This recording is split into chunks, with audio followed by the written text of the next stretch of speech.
প্রথমে আমরা মেনু বারের এইচআর মডিউলটিতে ক্লিক করব। এরপরে আমরা চলে যাব ছুটি অপশনটিতে, অর্থাৎ আমাদের কোম্পানির নিয়ম অনুযায়ী আমরা কীরকম ছুটি দিতে চাই কর্মচারীদেরকে আমরা সেটা এখান থেকে ফিক্স করে নিব। প্রথমে সাপ্তাহিক ছুটি, আমরা সপ্তাহে কয়দিন ছুটি রাখতে চাই আমাদের কোম্পানি সেটা আমরা এখান থেকে যোগ করে নেব। যোগ ছুটিতে ক্লিক করার পরে আমরা এখানে লেখা রয়েছে সাপ্তাহিক ছুটির দিন অর্থাৎ ডে, সিলেক্ট ডে। এখান থেকে আমরা কোন দিন ছুটি রাখতে চাই সেটা সিলেক্ট করে নেব।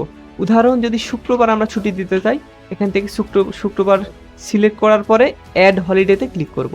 আমরা যদি সপ্তাহে 2 দিন ছুটির ব্যবস্থা করতে চাই তাহলে আবারও আমরা যে দিনটাকে বেছে নিতে চাই সেই দিনটা বেছে নিয়ে আবার অ্যাড হলিডেতে ক্লিক করব।